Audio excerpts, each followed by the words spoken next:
Oops. Hey Sharon. Hey JC. How's it going? Hey, how are you? Good. Sharon, you're muted. Oh. Cool.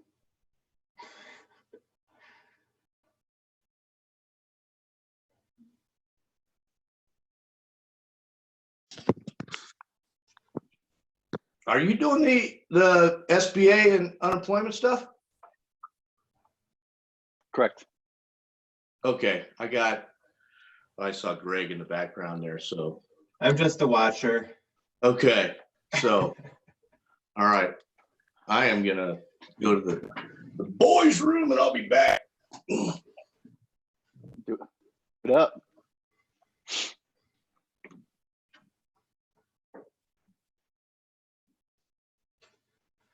So JC, how's everything going? Not bad. The hardest thing for me was learning to be first grade teacher still. It's like the hardest thing I've ever done, probably professionally. Just changing to be a teacher and a parent. That's funny. I like. Not sure why first need to do haikus or anything. Like we're learning haikus this in fifth, which blows my mind. That's funny. I liked your Facebook video with your dogs howling. Oh yeah, backstory. So I got him for my wife for Christmas when we lived in Washington, and it was a dog event every year. And so 2 years in a row while we lived there, he won best voice. Oh. He's a singer. He's a singer for sure. That's awesome. I love huskies.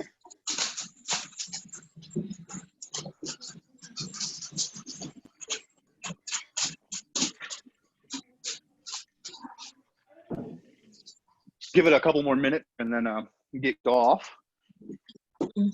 Sharon, how are you doing? I still can't hear you.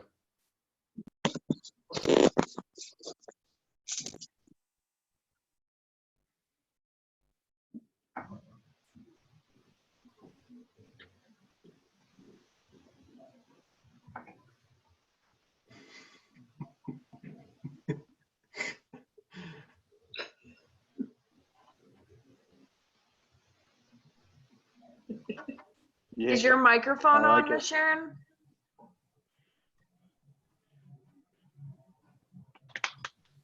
Hi, JC. Hey, how are you? Good. How are you? Wish I was in the beach with you. Hey, last week I was in Italy, so you know, I get around.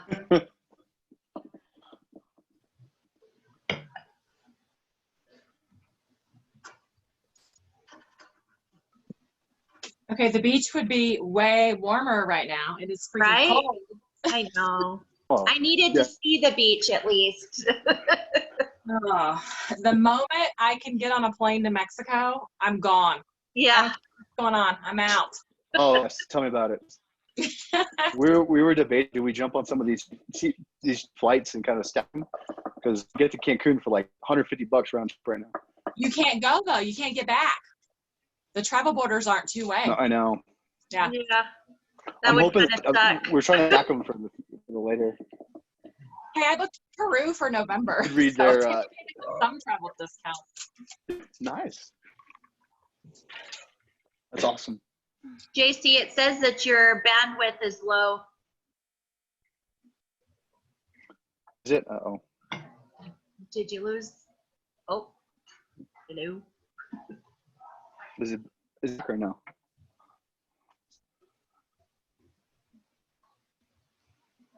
You're in your basement, aren't you? Is that better or no? Yeah, I had my wife over at my office. Your wife took over your office? Yeah. I just sit up in the kids, the school and her office now. Got it. Nice. All right. Well, it looks like 5 after. What do you think? Should we get kicked off? Yes.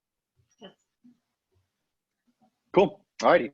Well, I wanted to say thank you for putting on this. A lot of research. 'Cause honestly, I kind of get aggressive with things, and since we're not able to do as much real estate wise, this is something that I went in a dark hole, and I'm glad I did because I think it's going to be very beneficial for everyone, especially during these next months, which I think will be especially challenging. Before we get started, I do want to start off with a little bit of an icebreaker, kind of get some just flowing a little bit. So what I'm going to do is I'm going to ask you guys to kind of get if you watch on, a ring on, a hat, something's on your person, a scarf, change the way it's set up. If you're wearing a scarf, make it a hat. Greg, if you're wearing your hat, you can take it off, put it forwards or upside down. If you're wearing a watch, put it on the other wrist. Over here. I like it. Oh, there we go. She got a mask on too. There we I'll go. wear my glasses on my head. How about that? Good sweater. It's got a good All look right, on it. Sunglasses. Can't really see though. Okay, I'll do one more change now. So this doesn't have to be something about clothing. It could be like if you're sitting next to a desk, something from one to the other desk. If you're using a pencil on the left hand, if you have a phone on, maybe swim up a little bit.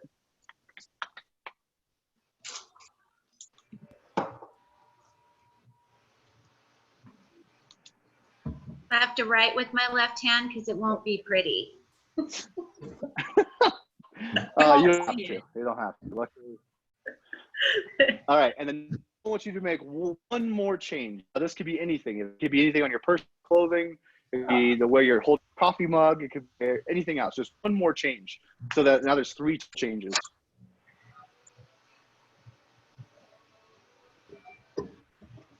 What is the most awkward change you made so far? Which one's the most painful? There you go. A coffee mug with my left hand. It felt like a weight. No, you got go ahead. Go ahead and relax and go back to your normal state if you want. I just wanted to make sure moving around a little bit, kind of change the way we think about things.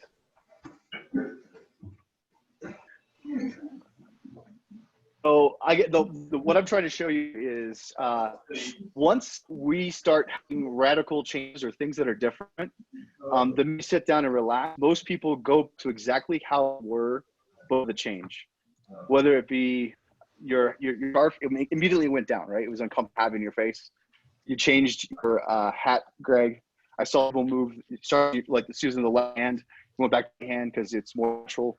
The reality is humans, we're adverse to change. It's anything that starts to change us, we go back to what's comfortable immediately. And what we need to kind of think about with this program and real estate in general is I can start seeing, so we're like 3 weeks into these social distancing and everything changing. And I'm starting to see folks go back into the old habits of what's easy, not what's comfortable, i.e. like, are we still making our phone calls? Are we still doing text messaging? Are we touching our database the way that were when they first started, when everyone's gung-ho? I'm starting to less people some of these master conference calls than I did ago because, again, it's uncomfortable, different, and we're not committing to change. This industry is back to normal, if you will. A lot of the changes that we've taken place are going to still be in place. And if we embrace them and change with them, move ahead of the change, be left behind. And how I connect this to our conversation we're going to have is when I first got these programs, these grants and loans and the employment options, I was very first to like jump into it because I didn't need the handout. I was almost prideful. Like I can get figured out. I've always got this out. And this is not the time to think about that. These programs are put in place for one reason only, and that's to put capital into the system, jumpstart the economy, everything's dead. So if you're ashamed or nervous or have prideful to take advantage of these programs, just change the way of thinking, because that's not at all what these programs are designed for. They're specifically designed to put capital into people's pockets so they can go spend money and keep the economy running and provide people with jobs. So I'm going to kick off into the first one here, and I'm going to try to do this funky on my iPad, so bear with me if it doesn't look good.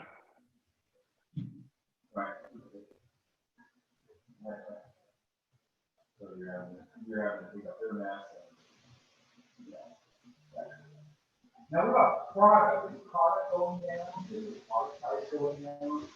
That's right. Well, yeah. All right. Do you guys all see the whiteboard now? Yep. Fantastic.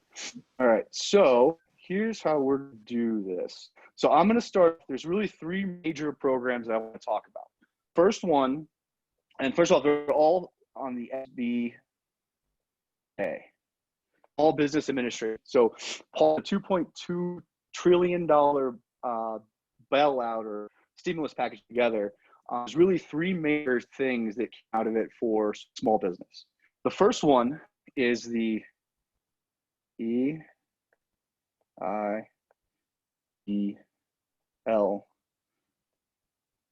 grant. So it's the, what do they call this? Economic disaster loan. So basically what designed is that once the president declared the entire country a state of emergency, then everyone small business is eligible for, it's really a business loan program, but they wanted to put capital into people's hands quicker.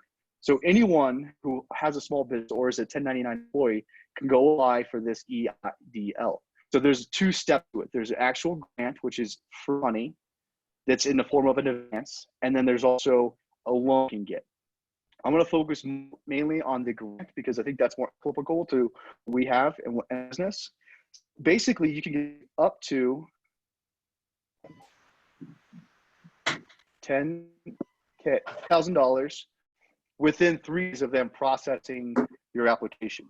Now, that says up because basically it's unclear as to like exactly how much they're going to give to individual employees, i.e. proprietorships or contractors. Right now, it looks like is every employee you have, you're going to get $1,000.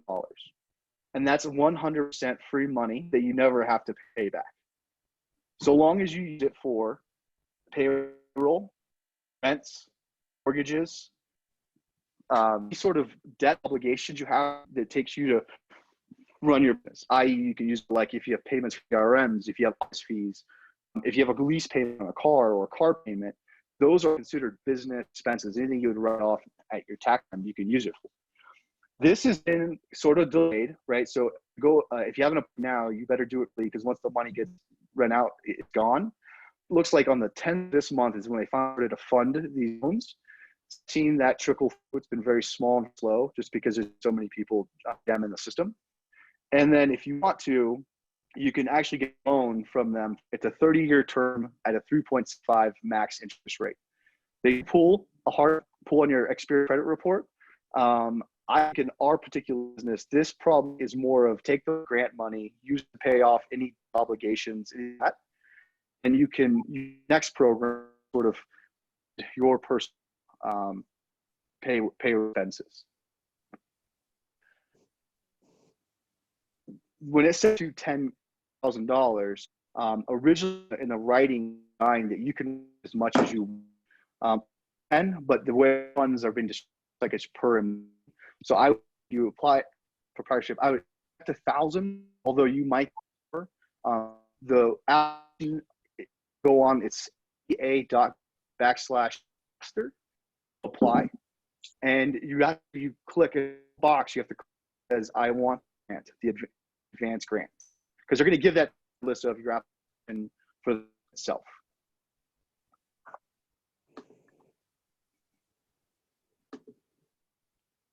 So the next one is the big one. It's the payroll protection. So you have to apply to your that you have business relation. So if you have a business credit card, you can to that bank. I would highly suggest you use a loader, i.e. credit or someone like buy there first, big ones, because you to be getting their heck of a lot quicker. And I think it has to do with the demand. So the program is awesome because, again, 1% forgivable. You to use it the right means. You track it the right. So Chase is still, so they just started their loans 3 days ago. So they're working through, they had almost 40 billion in requested in 48 hours of having this program. So it's just a process, but that you do follow the steps, because that the closer you have it completely filled out, the quicker they'll process the loan. So really, this is designed to pay for your salary for 2 months. So what there's 2 ways to step, and some of this on how you guys business is. So like I'll do it this way that most attorneys say they pay themselves. If you have an S, this is not working. Then you're really paying yourself too, and then a one. You're only paying your pay is on what you pay minus expense. So what you do is you take what you W-2 in 2020, divide 12, and then you tie 2.5. So assuming you make, your 10,000 a month, you should be getting 30,000. Oops. Hey, JC. Yeah. We're getting like every other word from you. As far as speaking. Yeah. I'm Okay, gonna go mute. upstairs. I'm gonna mute back. Cool. Go for it. Move upstairs. I got better cover. Sorry about that, guys. It's good information. We just want to hear every word. Yeah, for sure. While you're moving, can I ask a question? Maybe. Yeah, what's up? I was going to say the SBA, the first one, the EIDL, have you heard of anybody actually getting a response back on that one? Because I applied for it early last week. So answer your question, but it's very, very few and far between.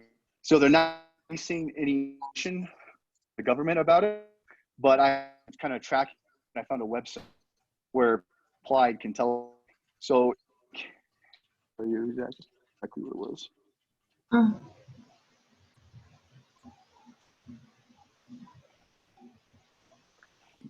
0.25% of all applied have actually received. And then they have, so it's about 14 days time they applied, and there's 2 people in Colorado who have got, and in Tennessee, and anywhere from seeing them 1,000 all the way to 1,000. Excuse me, JC, we can't hear much of anything you're saying. It's almost like every 2 words we're hearing. Let me try this. Take these.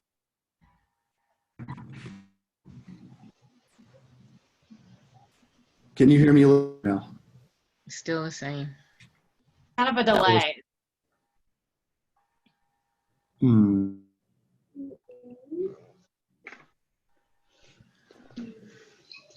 that, the last week I had a really shoddy, a lot of the people that were on my Zoom had shoddy internet. So that might be the issue today as well. Let's see. Is this any better at all? Right now, Yeah, that's better. Yeah, I was trying to use my iPad to like second screen off my computer, and I think that's putting a drain on the Wi-Fi. Yeah, that's much better. Yeah, that's Okay. much better. I can hear you. Thank you. Clearly. All right, awesome. Well then, basically, I think you have a screen here. Let me show you what I've. So this website is.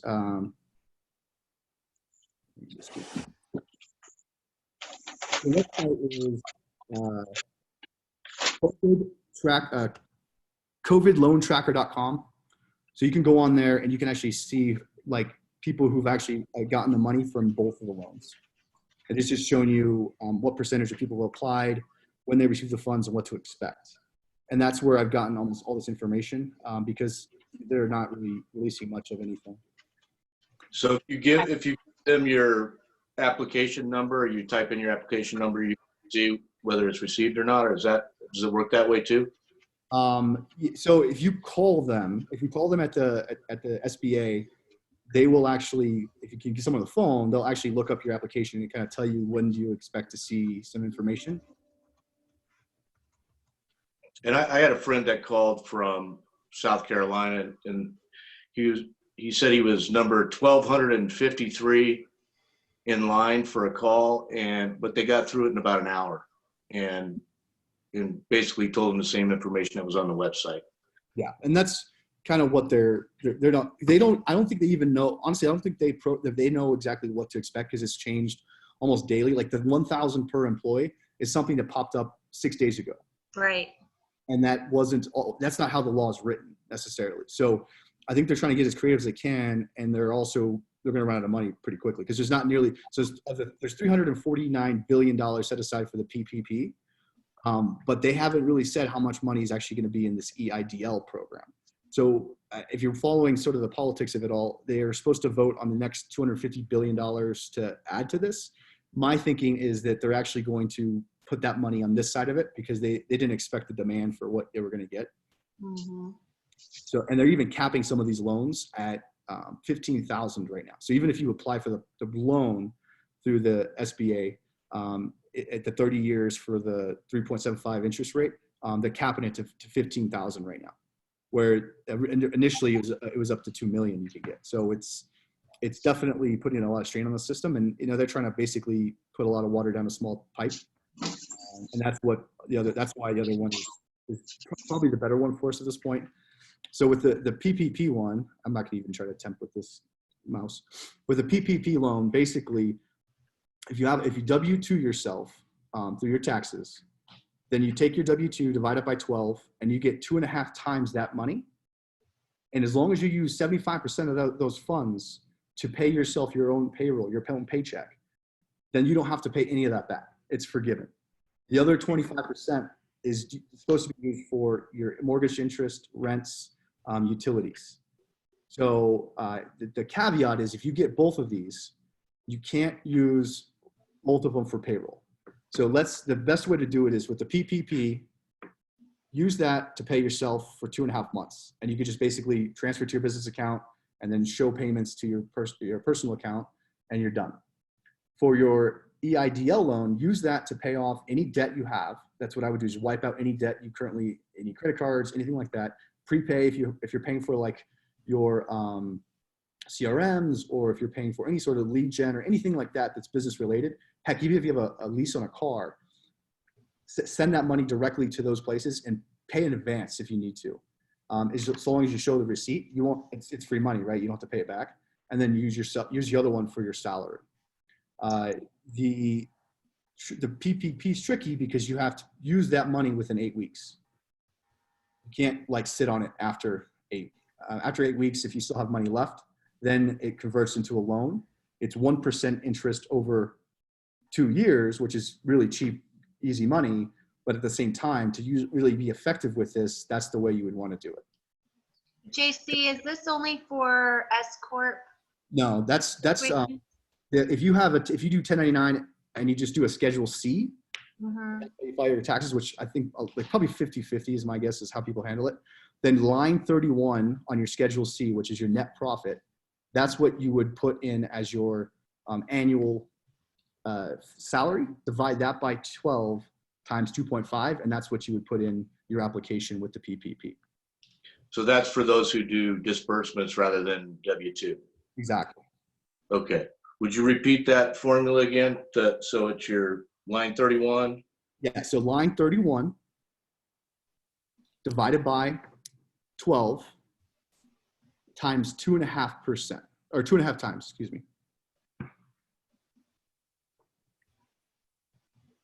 If If it helps any, also, JC, my accountant went back because I am an S Corp and I have a salary, but for tax purposes, I draw a smaller salary and an additional personal disbursement so that I can save on taxes on that other chunk. Yes. So for the purposes of the PPP, we're actually reallocating the personal disbursement chunk back to payroll. We'll have to pay the taxes on it, but we still come out ahead with the PPP. So if that applies to anybody else, we ran the numbers on both, and it does help to reallocate that as income on your W-2 employee. And Brooke, it would be helpful if you send over your tax person information out. I talked to like 3 different tax people and 3 different answers. And it wasn't until I took a meeting with a gentleman from California, he's like a tax attorney, that he finally basically explained exactly what you just did, because we're doing the same thing. Okay, good. And it was, and you have to also sort of think about 2 things too, right? So this also could affect if you have your taxes lower because of the stimulus check, the $1,200. It could definitely affect that too. So absolutely consult with your tax people, because you have to basically weigh all the options. Here's the biggest thing that's different with this versus the stimulus $1,200 is that is not like forgivable. The stimulus, you're going to take the $1,200 today, but basically gets added to your tax bill. Yeah, they're going to tax you later. Yeah, they're going to get you. It's an advance on your taxes. Yeah. Exactly. This is actually grant money that they're trying to pump into it. The goal is they want to make sure you keep employees hired. They want to make sure you keep yourself employed so that you're not necessarily jumping to unemployment right away. Does that sort of make sense on the PPP? Mm-hmm. Hey, quick question. Can you do the 2 programs and do unemployment? No. Good question, though. Good question. And if you do your application and you submit line 31 incorrectly, what happens? How do they fix it? They want the documentation. So once you submit your application through your lender or your bank, whomever you're working with, they're going to do initial review, and then they're going to want to see the documentation behind it. So if you're a 1099 and Schedule C, they want to see your Schedule C. If you're a W-2, if you W-2 yourself and you do your withdrawals, then they want to see your W-2 and your K-1 so they can do the calculation. But what they're, the thing to think about the PPP is it's not personally backed, so they're not going to pull credit. And for the loan advance on the EIDL, they're not going to pull credit. Or they're going to pull credit, but it's not a factor in you getting the advance. They're going to give it to you regardless. They just want to see the application is done correctly. And then if you pull a loan from them, then they'll want to see your credit and then your P&L. They'll want to see your P&L to make sure you can pay back a loan. So with the PPP, when you apply, the things I would have ready is going to be your 1099, your Schedule C, W-2 if you have one, and then a P&L too. From what I've been reading is most lenders will just look at the P&L and then your 1099 or your W-2, and then you're good to go. And with most of the big banks, Chase, Bank of America, and Wells Fargo, from the time your application is approved, 24 to 48 hours, you're getting funded, and it's direct into your bank account. Wow. And earlier, JC, you said you actually would recommend working with one of the smaller banks. Yes, 100%. Yeah, okay. I've got a gal with Vectra Bank. I don't bank there. I just know her. She's a branch manager. So I'm having her actually do mine. Fantastic. And from what I've been hearing, so if you have a credit union or even some of the credit unions, they basically got together and they're working with like a third party to help process these. And you don't necessarily have to bank with them and they'll still put it through. Whereas the bigger banks and even the bigger credit unions, you have to have a business relationship, not just a personal relationship, like a business account or credit card with them. Okay.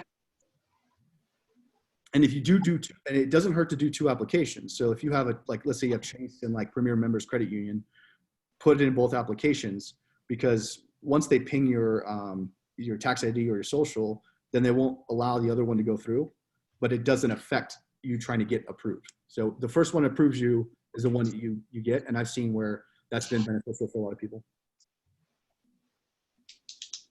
And then, so good questions though. Anything else? Any other questions on that? Good. Okay. So the next thing is unemployment. So unemployment is pretty crazy what they're doing right now. So for the first time ever, they opened up for self-employed individuals. And also they're adding more money to the pot from the feds on top of whatever the state will give you. So it's a little bit tricky because Colorado hasn't opened it up yet for independent contractors or self-employed individuals. But it is coming. If you go to their website, it'll tell you like, hey, we're working on the portal.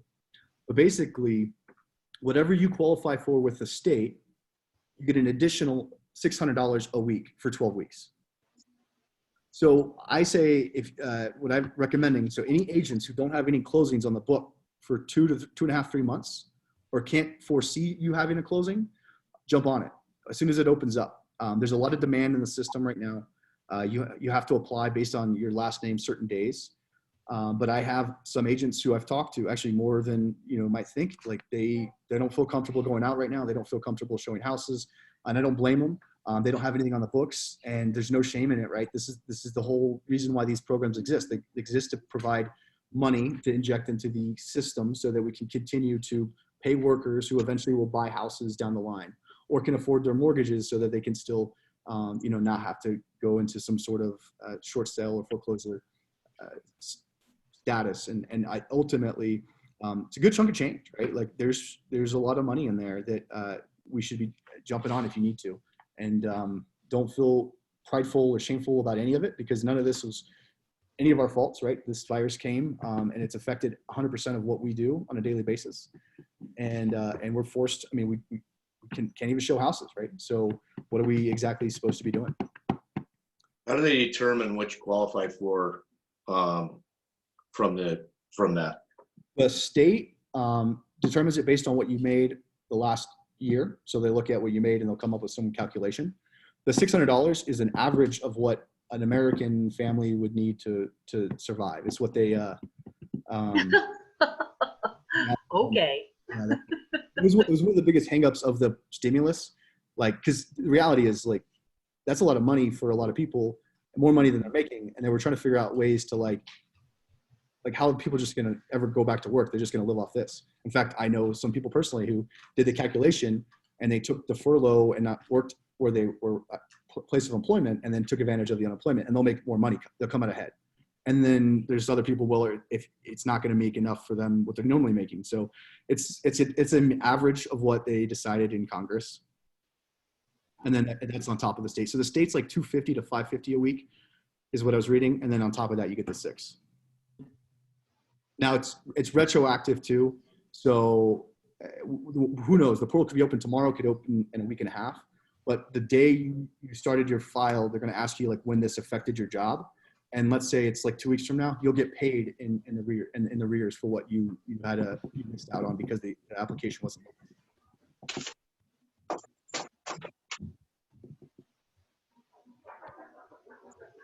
And then on top of that, I'm learning too more and more. So for example, I live in Castle Rock, and Castle Rock's very much a small business tight-knit community. The city council got together with the chamber, and basically they decided, they looked at it, and if we don't have the businesses back and running by the 1st of May, they're estimating roughly 40% of the small businesses won't survive, which is insane, right? And I'm sure that story repeats itself across the country and of course across the state. So Castle Rock and Douglas County are partnering, and there's a bunch of small programs designed for small businesses, especially ones who have employees, that they're going to start giving out like 0% interest loans and a lot of different ways to inject capital. And I have Dave, he's from Fidelity National Title. He's very much involved down here in Douglas County and Castle Rock. So he sent me some good literature about some of the state and municipal programs that I'll email out to everyone. I think it's very important. And again, can I get that, JC? Because I'm in Castle Rock as well. Yes, ma'am. I will send it out to you as soon as we're done here. Thank you. And a lot of these things, like, even if we don't take advantage of them personally, knowing about them is huge. I'm sure multiple people have relationships with clients and friends and family members who have small businesses that are struggling. Part of my daily routine when I call people is I'm calling clients or friends or people that I know and just educating them. My inspector had no clue about some of this stuff, and like his whole livelihood, like he's a single income earner at his house. The gentleman who is actually one of our, is my daughter's friend's dads, we found out he runs a poo crew with come pick up the dog poo, and he didn't know about this. He has 4 trucks and 15 employees, and this is going to keep him afloat, right? So adding value to anyone and everyone around us is a way to keep with the people, and I think it's going to help all these these other businesses get through this in these tough times. Hey, JC, Yeah, go for it.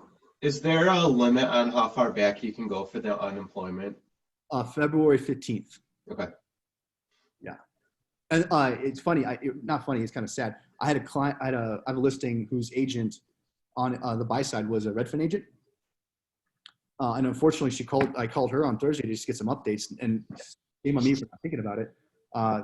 They let her go, right? Like, she's a $10 million writer and she got let go. And this conversation we had basically was just more so like, how is she doing? What she's feeling?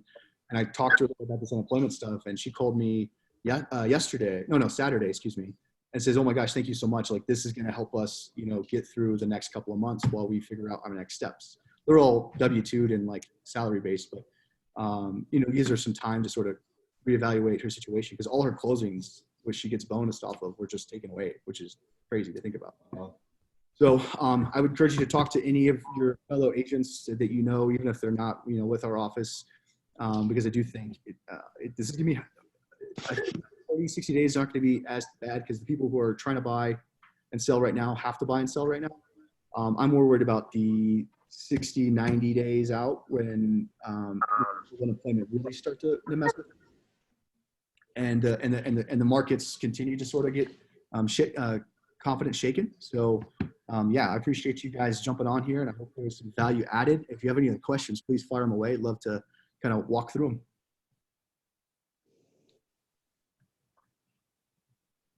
Great info. Thank you. Yeah, very much. Are you checking the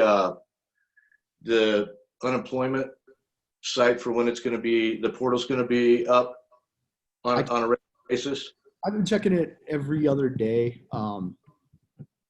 But there's a couple of people I know who are looking for jobs. So I know they post jobs up there too. So I've been checking that to send them jobs that they post on their website.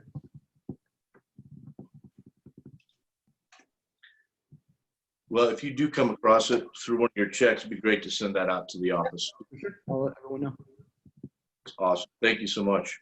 Yeah, and if you guys do this too. So if they're going to do unemployment, they need to go ahead and apply through the state immediately, because that same application is applicable to once the Fed one kicks in. Because that's how they'll pay you. Because you're going to get how they pay you is you get a debit card and a PIN number, and they just distribute the funds to that debit card. Hey, JC, I had a question. I haven't filed my 2019 tax return, and I was just like, I'm going to do it. I'm going to get to my P&L and get all that set up. Does that affect anyway, since I haven't filed? Yes, you want to get your 19 done. Okay, so, perfect. I'm a pain in the butt, but it's definitely worth it. Okay, sounds good. I'll get started on my P&L and then get the tax return done. You don't have to make payments until June 15th. Okay, perfect. That works. All right, thank you for that.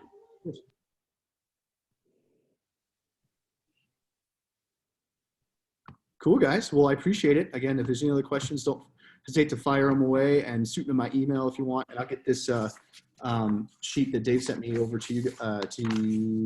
Greg, can I send it to you and you can send it out to everyone? I don't know if I have a email. Yeah, I can get it to everyone. Cool. JC, real quick, what's your email? Susan is asking. JC at metro5280.com. Which I guess I knew that I could have just answered it. Sometimes I just read and.